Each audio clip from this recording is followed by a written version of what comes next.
Hello, my name is Frank Christensen and I'm the coordinator of officials for IFAF in Europe. Today we're going to look at goal line coverage. So whether you're a deep official, a wing official, or an umpire for that matter, covering the goal line is extremely important. And today we're going to look at how best to do that. But before we get to the game film, let's have a look at what the MOFO has to say and how that can help us on the field. We go to section 13.5, wings and goal line place. And initial position says, number 2, you have primary responsibility for Team B's goal line if the ball is snapped from on or inside Team B's 7-yard line. And 3 goes on to say you have primary responsibility for Team A's goal line if the ball is snapped from on or inside Team A's 5-yard line. For responsibility to what happens in section C1, if you have responsibility for either team's goal line, immediately after the snap, move directly towards it to rule on the score or an accurate forward progress. And at Team B's goal line, 2, on a running play, you must be at the goal line before the ball carrier to rule on whether the ball penetrates the plane. Do not move towards Team A's backfield to let players pass you.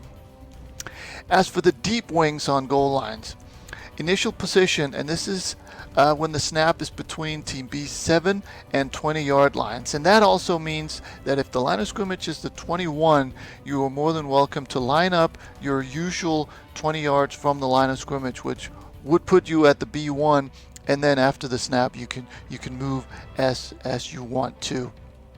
It says, be on the sideline at the goal line. Always be on the sideline off the field.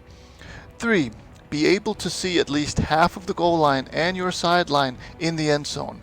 When play terminates on or near the goal line, you must be on the goal line to rule on penetration of the plane. And 4, be prepared to rule on forward progress within 2 yards of the goal line. This should be part of your pre-snap routine if you're at the goal line at the snap. And then when the ball is snapped from inside Team B's 7-yard line, be on the sideline extended approximately 2 yards beyond the end line. For the back judge, we go to 15.5, initial positioning. When the snap is between the 15 and the 30, take up initial position on the goal line.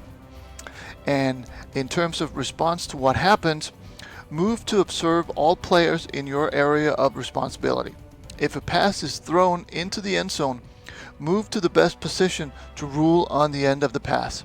If the pass is thrown into a deep corner of the end zone, this will normally be somewhere on the end line between the hash marks and the 9-yard marks.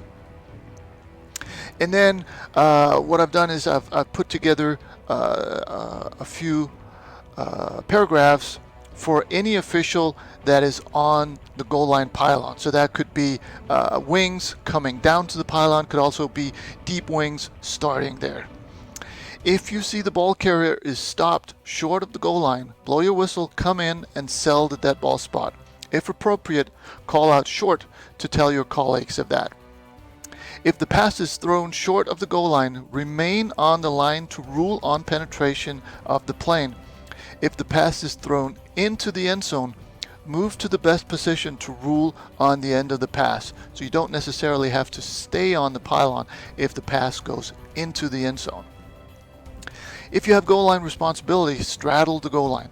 Don't run after the player into the end zone unless there's a threat of trouble by or against him. But do turn to keep your eyes on him to observe late hits or unsportsmanlike conduct. And finally, maintain the touchdown or safety signal until you know the referee has seen it, but keep your eyes on the players. Don't look to the referee until all action has ceased. And that was the theoretical part. Now let's have a look at some game film.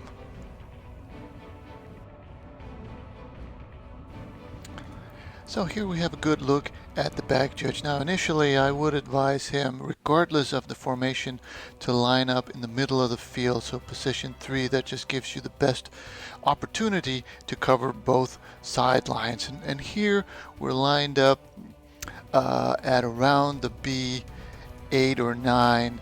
So we should have a fairly good feel for where the goal line is. So that very good, initial reaction backwards. That's exactly what we have at the snap. No reading, no nothing. Just start moving backwards, and then, once the play develops, you can slow down if you want to, but certainly have a feel for where the goal line is, so that we do stop on the goal line. There's absolutely no reason here to move into the end zone, but and also good pinch after the play. So a couple of good things. Very good reaction right here. It'd be better to stop at the goal line, and then once the play stops, good recovery, good pinch back towards the play.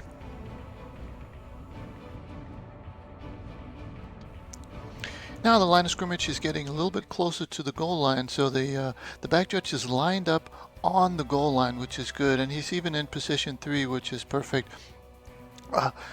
But the main thing here is that as long as the end zone is not threatened, you can feel free to go ahead and stay on the goal line. So this is a little too early to move off the goal line.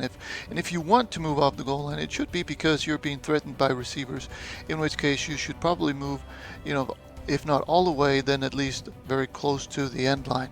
Here, you'd be perfectly fine just to stay on the goal line, and then rule on the play from here. Now it turns into a short pass or a run, and then in that situation, I would advise all back judges to just stay on the goal line, so that we have the back judge on the goal line if the play should end up with a touchdown.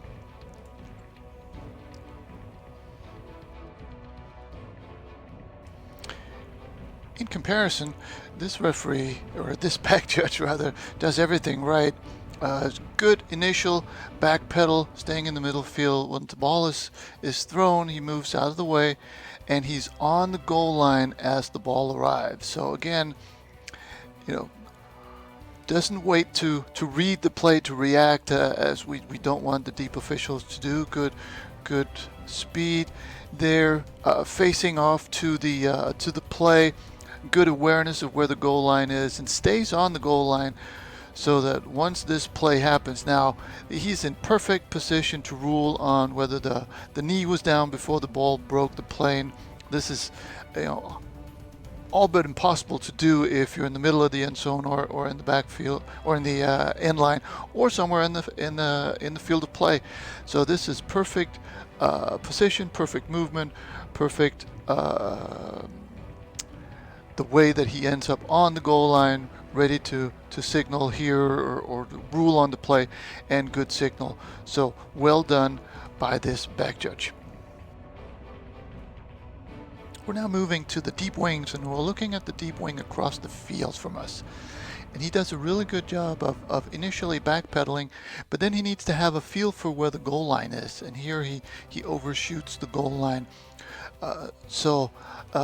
In your pre-snap, get a feel for where the goal line is, and then once you get close to it, be able to stop at it. And if you get pushed or you get pressured by the players, the place to move is on the goal line extended away from the pylon, so we still have the goal line, and we can rule on it just in case it gets threatened. Here, actually, both the deep wing and the back judge end up too deep in the end zone. Now the back judge does a fairly good job of moving towards the play, but both of them should stay on the goal line, or should stop on the goal line, so that we have that very important line covered at the end of this play.